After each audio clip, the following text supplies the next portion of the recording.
샬롬, 오랜만에 오늘의 말씀으로 인사드립니다. 사회적 거리두기가 끝나고 이제 일상 회복이 시작되었습니다. 한 여인이 바리새인과 율법학자들에게 예수님 앞에 끌려 나왔습니다. 그 여인의 죄패는 가늠하다 현장에서 잡힌 죄였습니다. 모세의 율법에 의하면 돌에 쳐 죽여야 하는 중범죄였습니다. 바리새인과 율법학자들은 예수님께 묻습니다. 예수님, 모세의 율법에 의하면 이 여인은 돌로 쳐 죽여야 마땅한데 어떻게 해야 할까요? 한번 생각해 봅시다. 군중들 사이에 있는 이 여인의 심정이 어떠했을까요?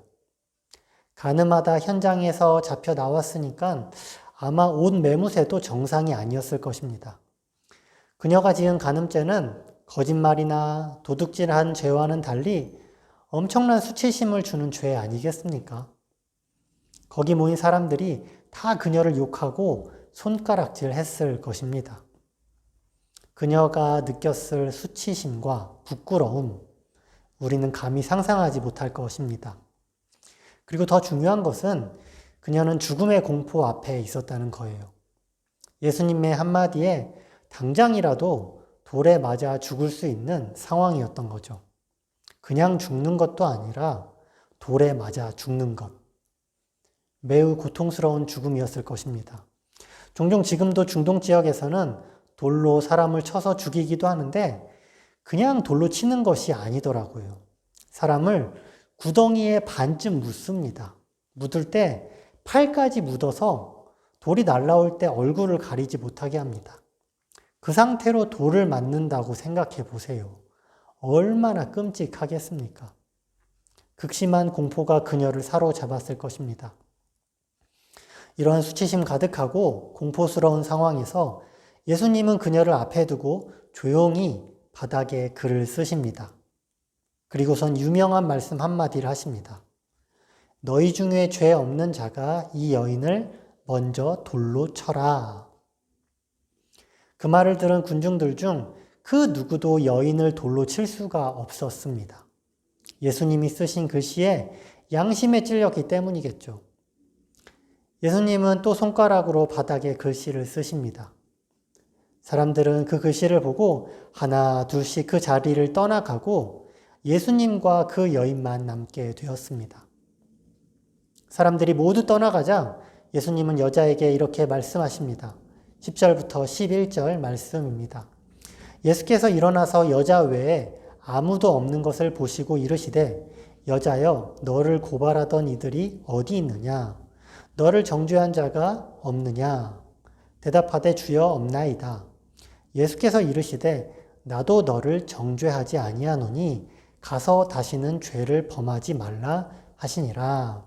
아멘. 예수님은 그 여인을 정죄하지 않으셨습니다. 오히려 죄를 다시는 짓지 말라고 당부하십니다. 이 가늠한 여인은 방금 전까지 수치와 망신을 당하고 죽음의 공포 앞에 있었습니다. 하지만 예수님으로 인해 한순간에 수치에서 벗어나고 그뿐 아니라 생명을 구원받게 된 것이죠. 예수님으로 인해 순식간에 자유케 되었을 때 느꼈을 그 기분이 어땠을까요? 그 기분을 세상 그 어떤 사람이 줄 수 있었을까요? 그 행복을 그 어떤 것이 줄 수 있었을까요? 아마 그 어떤 것도 절대 줄 수 없었을 것입니다. 그것이 바로 생명이 주는 기쁨과 행복입니다. 그 생명이 우리 하나님께 있고 그 생명이 바로 예수 그리스도의 십자가를 통해 우리에게 허락되었습니다. 예수님이 이 여인에게 가져다 주신 그 기쁨의 소식이 오늘 저와 여러분의 삶에 실제가 되기를 축복합니다. 예수님이 그녀의 모든 수치와 고통을 해방시켰던 것처럼 예수님께서 여러분 가운데 임하실 때 우리의 모든 죄책감과 수치는 동일하게 사라지게 됩니다. 혹시나 누군가를 미워하고 그 감정에 사로잡혀 있습니까? 우울감과 걱정, 습관적인 죄에 붙잡혀 계십니까? 예수님의 손을 붙잡으시기를 바랍니다.